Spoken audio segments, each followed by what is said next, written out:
ሰላም እንዴት ናችሁ? የኢየሱስ ስም የተባረከ ይሁን። ኢየሱስ ብቻውን ያድናል። ግን ምንም ማድረግ አይቻልም። ላይክ በማድረግ ጀምሩ፣ ሰብስክራይብ በማድረግ እወዳችኋለሁ። ስሙ ያንን ጉድ ተዘፍናላችሁ ሁላችሁም ጋንም ነው የምትሄዱት ምናምን። ልጆች እያለ ናይጄሪያ ኖረናል እያችኋለሁ። ከዚህም በፊት 3ኛ ክፍል እያለሁ ከክላስ ሜቶቼ ጋር ዘፈን ሲዘፍኑ እናንተ ሁላችሁም ጋንም ነው የምትሄዱት ምናምን ብዬ እንትን አልኩባቸው ማለት ነው። ከዛ ተሰብስበው አስረጅኝ ቆይቱ ጋር ነው መጽሐፍ ቅዱስ ላይ የሚዘፍን ጋንም ይሄዳል የሚለው ነገር ያለው ንገሪኝ ነው ምናምን ነገር። ያ ጥያቄ ሁሌ ስታክ ነበር ጭንቅላቴ ውስጥ። የእንግሊዘኛ መጽሐፍ ቅዱስ ላይ ዘፈን የሚባል ኮንሴፕት የለም። የሆነ የአምልኮ መዝሙር ብቻ ነው መዘመር ያለባችሁ የሚል ጥቅስ የለም። ዘፈን የሚለው ኮንሴፕት በአማርኛ ብቻ ነው ያለው። ዘፈኑም አልዘፈኑም ኃጢአት እንደሆነ አያስቡም። ከዛ ደግሞ የሚጠጡ ሰዎች አሉ። ጠጥተውም ሰክረውም ክፋት አይሰሩም፣ ሰው አይበድሉም፣ መልካም ሰዎች ናቸው። ይፍታታሉ። የሚቀጥለው ቀን ወደ ስራቸው፣ ወደ ህይወታቸው፣ ወደ አገልግሎታቸው ምናምን ነው የሚመለሱት። ሌላ ሀገር ያሉ ክርስቲያኖች ማለት ነው። የኛ ካልቸር ሀበሻ ካልቸር not even just the ጴንጤ ብቻ ሳይሆን ሀበሻ ካልቸር በአጠቃላይ ለሁሉም ነገር ጥግ ነው የምንይዘው። ሁሌ ግራም ይገባኝ እና እኛ ብቻ ምንድን ነው የሚመስለን ማለት ነው።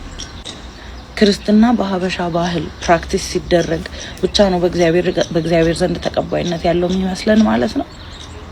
ሌሎች ባህሎች ራሱን አምላክ ያመልካሉ፣ ራሱን አምላክ ያምናሉ አይደል? እነሱ ግን በራሳቸው ካልቸር ነው የሚያመልኩት። እነሱ ይጠፋሉ ማለት ነው። እነሱ ተቀባይነት የላቸውም ማለት ነው። ከሙሉ ዓለም ህዝብ እግዚአብሔር ኢትዮጵያ ውስጥ ያሉት ያውም ኢትዮጵያ ውስጥ ካሉት ደግሞ የዛኛው ግሩፕ እነሱ ብቻ ናቸው የሚድኑት ብሎ የሚል ነው የሚመስለን። I don't understand like ጭንቅላታችን ውስጥ እንዴት ብለን ነው የምንረዳው እነዚህን ኮንሴፕቶች? because እኔ የማስበው ምንድነው are you a good person? ለሰው መልካም ካልሆናችሁ፣ ሰው የምታሙ ከሆነ፣ ሰው የምትንቁ ከሆነ፣ ከሰው የምትሰርቁ ከሆነ፣ ሰው የምትጎዱ ከሆነ do you think it matters like ዘፈናችሁ አልዘፈናችሁ፣ ጠጣችሁ አልጠጣችሁ ለእግዚአብሔር ልዩነት ያለው ይመስላችኋል? እዚህ ኃጢያትን እየተለማመዳችሁ ስትሄዱ፣ እለት እለት ይሄንን ነገር እየደጋገማችሁ ስትሄዱ እንደዚህ ነው። በቃ የሆነ ጥቅስ ትፈልጋላችሁ፣ የሆነ ብቻ ለዛ ነገር ድጋፍ የሚሆን ነገር ትፈልጋላችሁ። የኢትዮጵያ ህዝብ በሙሉ ምድር ይመስል ሌላው ዓለም በሙሉ ወደ ሲኦል ከሄደ ኢትዮጵያ ብቻ ምን ይሰራል? እሱም አንድ ላይ መሄድ ነው እንጂ ነው። በእግዚአብሔር ፊት እንዴት መኖር እንዳለብን መጽሐፍ ቅዱስ እናገራለን። ከዚህ በፊት በጌታን አሳስበው፣ አሁን ደግሞ የሆነ መልካም ስራ ከሰራ በቂ ነው። እንደፈለክ እየጨፈርክ መኖር ትችላለህ። አሁን ይሄ ንግግር ምንን ያሳያል? በቃ እሷ ያላለችበት ቦታ የሆነ ምክንያት እየፈለገች ነው ከመጽሐፍ ቅዱስ የሆነ ታኮ እየፈለገች ነው ያንን ሐሳብ የሚደግፍ ጭራሽ አምኖን እሳ ገብቶ እንደመመለስ የሆነ ታኮ ከስር ከመጽሐፍ ቅዱስ ኤፌሶን 5:19 ላይ እንዲህ ብሎ ይናገራል። በዝማሬና በመዝሙር በመንፈሳዊ ቅኔ እርስ በራሳችሁ ተነጋገሩ፣ ለጌታ በልባችሁ ተቀኙና ዘምሩ ይላል። እንደገናም ገላትያ 5:21 ላይ ስለ ዘፈንና የዘፈኑ ሰዎች ምን እንደሚሆኑ ግልጽ አድርጎ ይናገራል። ታው መጽሐፍ ቅዱስ የሚናገረውን ታውና እንደ አእምሮ እንዳለ ሰው አስቡ። አሁን ከጭፈራ ቤት ከዝሙት ከዛ መንደር ወጣ ክብር ለእግዚአብሔር የሚል ሰው አለ ማለት? እኛ በክርስቶስ ስንሆን እኮ አዲስ ፍጥረት ነን። ያን አሮጌ ነገር ከአዲስ ጋር አንድ አድርጎ ለመውሰድ መታገል የኔ በቃ ማመን አይሻልም? አሮጌ ነገር እኮ አልፏል። ያንን እንደገና እያመጣን እየለበሰን አይሆንም። አሁን አንቺ ጨፍረሽ ሰክረሽ ስትወጪ በቃ ክብር ለእግዚአብሔር ይሁን ነው የምትይ። የምናደርገው ነገር ሁሉ ለእግዚአብሔር ክብር ነው አይደል? ክብር ለእግዚአብሔር ይሁን እንላለን። እንደዚህ አይነት ሰዎች በነገራችን ላይ ይመለሱ። ጭራሽ ለድካማቸው ጥቅስ እየፈለጉ ወዴት ይመለሳሉ? እግዚአብሔር ጊዜና እድል ሰጥቶሻል፣ ተመለሽ። የማይሆን ምክንያት አታምጪ። የናይጄሪያ ሰዎች በእንግሊዘኛ ስለመዘፈን ኮንሰፕት የማይሆን ሐሳብ እየሰጡ ለራስ ዓላማ ማመቻቸት፣ ወደ ሲኦል እየሄድሽ የማይሆን ንግግር አትናገር። የዓለም ህዝብ በሙሉ በዚህ እየሄደ ስለሆነ ኢትዮጵያውያንም በዚህ መጽሐፍ በሚሄደው ነው የምንሄደው። ለካ በኃጢአት መንደር እየቆያችሁ ስትሄዱ ጥቅስ ትፈልጋላችሁ። ያሳዝናል። ስሙ ያንንም የአክብሮት ስግደት እየሰገድን ነው። ይሄ የኛ ድራማ ነው። ታምረ ማርያም ምን ይላል? ለዚህ ስዕል ያልሰገደ ከቆመበት ቦታ ይጥፋ፣ ስም አጠራሩ አይታወቅ። የሰማይ መላእክት እንኳን ይሁን ይደረግ ይበሉ። ለዚህ ስዕል የሚሰግዱት ላለመጥፋት ነው ወገኖቻችን፣ ከምድረ ገጽ ላለመጥፋት ነው ለዚህ ስዕል የሚሰግዱት እንጂ የጸጋ የአክብሮት ስግደት አይደለም የሚሰግዱት፣ የአምልኮት ነው። ድንገት አገኝታ ይሄ እንደዚህ ይደረጋል ምናምን ስትል አይደለም፣ የአክብሮት ነው፣ የጸጋ ነው። እንዴት ተመሳሳይ? እሱን በልባችን ውስጥ ነው ክፍል አለ። ራሳችሁን አትሸውዱ ነው። ወደ ኢየሱስ ህይወት ነው ኢየሱስ፣ ምንም ማድረግ አይቻልም። ስሞየንንም የአእምሮ እድገት ውስንነትን የሚፈውሱ ቅዱስ አባት ኢትዮጵያ ውስጥ እንዳሉ ስንቶቻችሁ ታውቃላችሁ?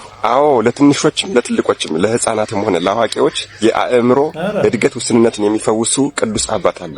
ይቅርታ ለቃላት አጠቃቀሜ፣ ግን ታዲያ ለምን ያንተ አልተፈወሰም? አሁንም ሲል እያመለክ እኮ ነው። አሁንም ውስንነት ውስጥ እኮ ነው ያለው። አሁንም መጽሐፍ የማይናገረውን ትርክ ምርኪ ተረት እያልክ እኮ ነው። ለምን አልተፈወሰም? ጭራሽ ለሌላ ያንተን ዘሎ ነው የሌላውን የሚፈውሰው። ወደ ቃሉ እንድታድግ መጽሐፍ ወደሚናገርበት ወደዛ እንድታድግ ለምን አላደረገም? አሁንም እኮ በውስንነት እየተቸገርክ እኮ፣ ሰው ሰራሽ ትምህርት እየተቀበልክ በተረት እየተንከራተትክ እኮ፣ ለእግዚአብሔር የሚገባውን ለሰው እየሰጠ እየተጨነቅክ እኮ። ያንተን ለምን አላስተካከለም? የሌላው አይደርስም። ክብር ለኢየሱስ ይሁን። ምንም ማድረግ አይቻልም። ኢየሱስ ያድናል። ሰውየንን ይሰማኛል ምንም እንዳልጎደል። ሃሌሉያ አንተ ለኔ የራሴ የግሌ የኔ ማናት ራዳባላላማዛ ራዲጋ ብራዳ ዛናቲያስ ፍስታይ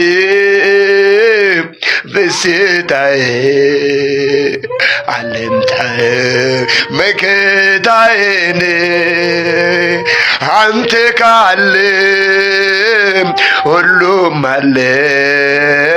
ይሰማኛል ምንም እንዳልጎደለ። ሃሌሉያ ማናና ገባራ ዶቦስ ምራዳ ገበጅነ መትረዳ ሰምናዳ ስሙየንንም አረ በህግ አምላክ ታቡ እንዲህ ጭራሽ እንዲህ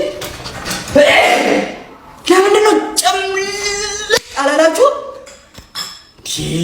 አሁን አንዳንድ ቦታ አምልኮ ይሁን ምን ይሁን ብቻ ጌታ ይወቅ እንዴት እንደምትወር አረባካችሁ ተውተው።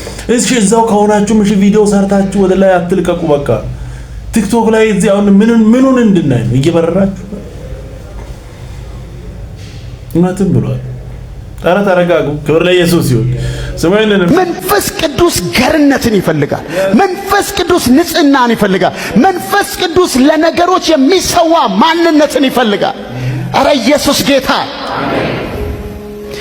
አጠገባችሁ ላለው ሰው መንፈስ ቅዱስን የሚማርኩ ነገሮች ልንገርህ በሉት። ቸር መሆን ይማርከዋል በሉት። ሩህሩህ መሆን ይማርከዋል በሉት። ገር መሆን ይማርከዋል በሉት። ፍቅር ይማርከዋል በሉት። ይቅር መባባል ይማርከዋል በሉት። መልካምነት ይማርከዋል በሉት። እንደገና ደግሞ የሚጠላውን የሚያርቀውን ልንገርህ በሉት። መራርነት በሉት፣ ንዴት በሉት፣ ቁጣ በሉት፣ ጩኸት በሉት፣ መሳደብ በሉት፣ ክፋት በሉት። በኢየሱስ ስም የበጉ ጸባይና ባህሪ አንተ ላይ ይለጠፍ። ክብር ለኢየሱስ ይሁን። ደስ የሚል ቆንጆ መልእክት። ኢየሱስ ያድናል። ስሙኝንም እባብ መኝታዬ ላይ መጥቶ እንደሚተኛ ከዚህ በፊት ነግሬያችሁ ነበር። ዛሬ በጣም ደስ ብሎኛል እና ለሴትዮዬ እባብ የኔ ክላስ ይመጣል መጥቶ ልመታው ልገለው ስል ወጥቶ ስቶር ውስጥ ነው የሚገባው። ስቶሩን ሰራተኛ አምጪና አጸጂ እባብ አለ ስላት እባብ አይደለም አንቺ ስለማሰግጂ ሸይጣን ነው። እኔ ምድር ላይ ነው የምኖረው፣ አንቺ ፎቅ ላይ። እባብ በአየር ላይ በሮ ይመጣል ወይ ክንፍ አለ ወይ? ለዚህ ስለምና ስገጂ ሸይጣን ነው። ስለምና ስገጂ ቁርአን ቅሪ፣ ከዛ በኋላ ምንም ነገር አታይም።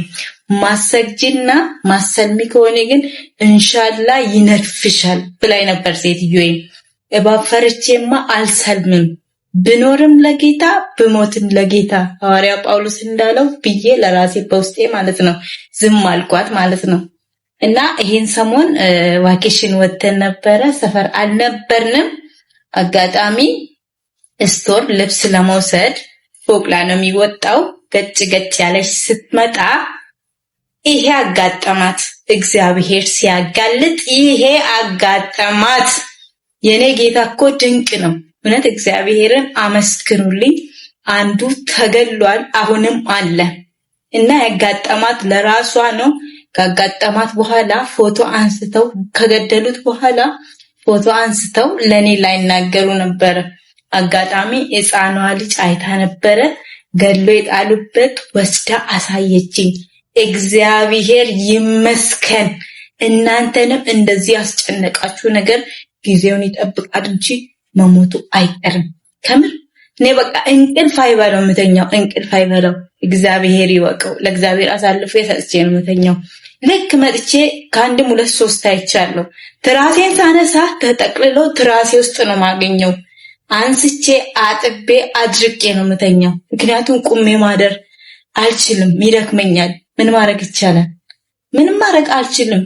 በቃ ተኝቼ እንቅልፍ እስኪዘኝ ድረስ እማየው እባቡን ነበረ። ማየው ሶኬት በሙሉ እባብ ነው የሚመስለኝ እስከ ዛሬ ድረስ ማለት ነው።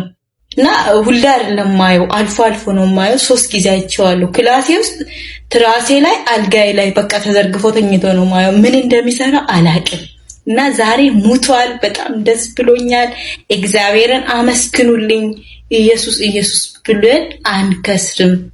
ያስጨነቀን ነገር መሞቱ አይቀርም፣ ጊዜ ይጠብቃል እንጂ እግዚአብሔር ይመስገን። ደስ ብሎኛል። ይሄ ደስ የሚል ቆንጆ ምስክርነት ነው። ክብር ለኢየሱስ ይሁን። ኢየሱስ ያድናል። ኢየሱስን ቀይረን ለእባብ ሊሆን የማይችለውን ኢየሱስ ያድናል። አሁንም ገና ይሞታል። ምንም ማድረግ አይቻልም።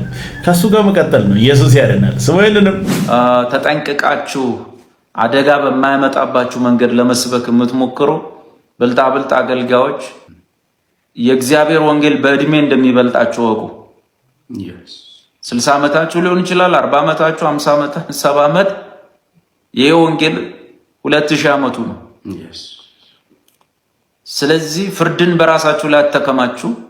በፕሮቴስታንቱ ዓለም ላይ ፍርድን አታከማችሁ። በወንጌላውያን አብያተ ክርስቲያናት ላይ እኛ ቀድመን የነበርንበት ቤተ እምነት ነግረን ነበር፣ ተናግረን ነበር። እንዲህ ተከብረሽ አትቀሪም፣ ያዋርዱሻል፣ ስጋሽን ይበሉታል ብለን ተናግረን ነበር። ባለቤቱን ክርስቶስን በደጅ አስወጥተሽ ሌሎችን ሰብስበሽ አስገብተሽ ስሙ ሲጠራ ሰው እንዲንገበገብ እንዲንገፈገፍ አድርገሻል።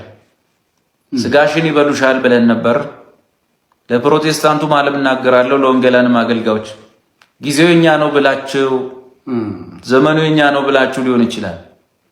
የእግዚአብሔርን የጸጋ ወንጌል ሶላ ስክሪፕቹራን፣ ሶላ ግራሻን፣ ሶላ ፊዴ ላለመቀበል ዋጋ ላለመክፈል ብልህ ሳትሆኑ ብልጥ ሰባኪዎች ፍርድ እየጎተታችሁ ነው።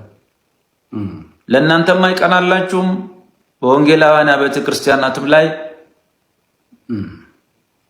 ጌታ ወንጌሉ ካልተሰበከ አብሮ እየደገፈን ነገሮችን የሚያስቀጥልበት ምክንያት አይደለም። ውርደታችን ብዙ ይሆናል። ሚሳቅብን፣ ሚሳለቁብን፣ የሚያሾፉብን ነገር ብዙ ይሆናል። አሁንማ እንደዚህ እኮ ነው። በቃ ብልጥ ሆኖ ማየት ነው የሚፈልገው። እዛም እዚህም ምንም ችግር አይኖር፣ መሀል ላይ መሆን ይፈልጋል። ወንጌልን ይዞ መሀል ላይ እኮ የለም። ስለ ኢየሱስ ስትናገር አንዱ አሜን ይላል፣ አንዱ ይሳደባል። ያለ አሜን የሚለውንም ችግር የለም፣ የሚሳደበውንም ማግባባል አይቻልም። ስለ ኢየሱስ እንዲህ ወጥቶ የሚናገሩ ሰዎችንም በጣም የሚነቅፉ እኮ አሉ። እንደዛ አይሰበክም ወንጌል። የሆነ ሴታፕ አላቸው። በቃ እያንዳንዱ እንትን እንዳይደረግ እንዴት ነው? ያሳዝናል። ኢየሱስ ያድናል። ስለ ኢየሱስ ተናገረ የሚመጣ ነገር ሊኖር ይችላል። በቃ አሜን ብለ መቀበል እኮ ስድብ ሊሆን ይችላል፣ ስም ማጥፋት ሊሆን ይችላል፣ ብዙ ነገር ይመጣል። ያለን ይሄንን የማይፈልጉ ሰዎች አሉ። በቃ ራሳቸውን ደረጃቸውን የሆነ ነገራቸውን አስጠብቆ ማየት ይፈልጋሉ። ሰባኪዎች ናቸው። ይሄ ትክክለኛ መልእክት ነው። ክብር ለኢየሱስ ይሁን። ኢየሱስ ያድናል። ስሙ ይንንም ኢዶ ኢየሱስ ናቢቴ ቢያወርገንኩና ኢየሩሳሌም ወለካ ቡርቃነ ጋፉላ ይሬኛ ነጋማሌ አቲቦ እንዲሩ አገን ፉዳ ጎንፎጎ በራሰ ኢየሱስ ይሬኛ ነጋማሌ አቲቦ እንዲሩ አገን ፉዳ ጎንፎጎ በራሰ ኢየሱስ ወለካዬ ኢየሱስ ኩጂሬና ወለካዬ naturgaye foni biya koti naturgaye wallakaye Jesus tudirena wallakaye Jesus tudirena wallakaye naturgaye foni biya koti naturgaye Jesus ya foni biya koti naturgaye foni biya koti naturgaye ቦታ መርጠን ምናምን ኧረ አይሆንም። ኢየሱስ ያድናል። ደስ ያለ ይዘምር ነው ብሎ የሆነ ቦታ አመቻችቶ ይዘምር አይደል? ኢየሱስ ጌታ ነው። ክብር ለኢየሱስ ይሁን። ደስ የሚል ቆንጆ መልእክት ስሙ። ይሄንንም ኢየሱስ የመስቀል ሥራ እንደሆነ ታውቃለህ? መጽሐፍ ቅዱስ አስከፍቶ እንደዚህ የሚያስነብበን ይሄን መጽሐፍ ቅዱስ አንነካውም ነበር። እዛ እስራኤል ነበር የሚቀመጠው። እዛም ሲጀመር አንሄድም። ማን ያስገባናል? ሰማርያውያን ከአሦር ጋር ተጋብታቸዋል ብለው እንደኛ ንጹህ አዛብ እንዳይመስል ከአዛብ ጋር ተጋብተው ተወልዳል ብለው እኮ አይነኩም። ሰማርያዊ እኮ አይጠጋውም። እኛ ማጣውጥ ከዚህ ከሲኦል አፍ ላይ ጎትቶ ሰብሮ እንትኑን ሕጉን አሳልፎ አድኖ የኢየሱስ የመስቀል ሥራን የሚያክል የለም። የኢየሱስን የመስቀል ሥራ የሚያክል ክብር ለኢየሱስ ይሁን። ደስ የሚል ቆንጆ መልእክት ስሙ። ይሄንንም አቤት የሚጸልይ ሰው ኃይል። ጸሎት ስትራቴጂክ ቦታ ነው። ጸሎት በጣም ወሳኙን ቦታ መያዝ። የሚጸልይ ሰው ወሳኙን ቦታ የሚያተርፈውን ቦታ እየያዘ ነው። ልክ በጦርነት ገኔ አላቆም ነገሩን በዚህ ያላችሁ የጦርነት ምናምን የሚገባችሁ ስትራቴጂክ ቦታ በጣም ሲሪየስ ነው አይደል? ለጦርነት በቃ ወሳኝ የሚባሉ ቦታዎች አሉ። እንደ ምሽግም የሚሆኑ ለማጥቃትም የሚመቹ እና ለመጠቃት የሚከብዱ በጣም ወሳኝ ቦታዎች ጸሎት እሱ ይባላል። ቀድሞ ቦታ ያዙ። ጸሎት ጋር እግዚአብሔር ቀድሞ ቦታ አመቻች። በዚህ አቀበት ላይ በይሩኤል ምድረ በዳ ታገኟቸዋላችሁ። ሂዱባቸው። በቃ እሺ እንዋጋቸው አይደለም፣ አትዋጉ። ታዲያ እንዴት ነው? አይሰልፉ እግዚአብሔር ነው። እሺ ለምን ነው የምንወጣው? ይኸውላችሁ እናንበቡ ቁጥር 17 እናንተ በዚህ ሰልፍ የምትዋጉ አይደላችሁ። ውጡ ግን አትዋጉ። አቤት ይደንቀኝ። እናንተ በዚህ ሰልፍ የምትዋጉ አይደላችሁ። ይሁዳና ኢየሩሳሌም ሆይ ተሰለፉ፣ ዝም ብላችሁ ቁሙ፣ የሚሆነውንም የእግዚአብሔርን መድኃኒት እዩ፣ እግዚአብሔርም ከእናንተ ጋር ነውና አትፍሩ፣ አትደንግጡ። አሜን። ለባዙ ደስ የሚል ቆንጆ መልእክት ነው። ኢየሱስ ያድናል። ምንም ማድረግ አይቻልም። እስቲ ምን ያህሎቻችንን ይሄንን ቪዲዮ ተመልክተን እግዚአብሔር ምን ያህል እንደሚጠነቀቅልን፣ እግዚአብሔር ምን ያህል እንደሚጠብቀን ላይክ አንዳንዴ እግዚአብሔርን የምናመሰግነው እግዚአብሔር ካደረገልን ነገር ተነስተን ወይም ደግሞ በአይኖቻችን ከምናየው ነገር ተነስተን ነው። ይህን ቪዲዮ ስትመለከቱት ይሄ ሰውዬ እንግዲህ ምንም አያውቅም፣ ከኋላው ምን እየተከናወነ እንደሆነ አያውቅም፣ ምን እየተካሄደ እንደሆነ አያውቅም። ግን አጠገቡ ያሉ ክፉ ሰዎች በጣም ምናልባት እኮ ወዳጅ ነኝ ሊል ይችላል እዚህ ከኋላ ያለው ማለት ነው። ነገር ግን ሰይጣን ተጠቅሞበት፣ አጋንንት ተጠቅሞበት ክፋትን ሲሸርብ፣ ለሞት የሆነን ነገር ሲሸርብ፣ ሰማይ ግን ሞትን በህይወት ቀይሮለት የእግዚአብሔርን የምሕረት እጅ እናያለን። ሰማይ ምን ያህል ደግነትና ቸርነት እንዳደረገለት ግን ይሄ ሰው አያውቅም ማለት ነውና በእኔና በእናንተ ቤት፣ በልጆቻችሁ፣ በትዳራችሁ፣ በቤታችሁ ሰማይ ምን ያህል ደግነትን አድርጎለት። ይሄም ደስ የሚል ቆንጆ መልእክት ነው። እናንተ የምታውቁት ጉድ የለም። ከጀርባ የሆነ ነገር ይሰራል። ጌታ ግን ይበተናል። ስራቸውን የዋሽታ ያደርጋል። ምንም እንዳይከናወን አየር ላይ ይበተናል እንዲያዋራ። ክብር ለኢየሱስ ይሁን። ደስ የሚል ቆንጆ መልእክት ስሙኝንም ጮክ በሉና የቅኖች ጸሎት በሉ። የቅኖች ጸሎት በልዑሉ ዘንድ የተወደደ ነው በሉ። አሜን ይሁን። ሆኗል። ዛሬ አበር በቃ የተወደደ ነው፣ የተመሰገነ ነው፣ ኃይል ያለበት ነው፣ ክብር ያለበት ነው፣ ቅባት ያለበት ነው፣ ወግ ነው፣ ኃይል ያለበት ነው፣ እሳት ያለበት ነው። የቅኖችን ጸሎት ኤልዛቤል መቋቋም አትችልም። ደሊላ መቋቋም አትችልም። አስማቱ መቋቋም አይችልም። ይነሳል፣ እንደ አቧራ ይበተናል። ይነሳል፣ እንደ ቅጠል ይራገፋል። ይነሳል፣ እንደ አቧራ ይቦናል። ክብር ለመንፈስ ቅዱስ ይሁን። ኢየሱስ ያድናል። በቃ እጁ ከኛ ጋር ካለ ይበተናል፣ አየር ላይ ይወርቃል። ኢየሱስ ጌታ ነው። ቀጣይ በሌላ እንገናኛለን። ሰብስክራይብ፣ ሼር፣ ላይክ ማድረጋችሁን እንዳትረሱ። ወዳችኋለሁ። ተባረኩ።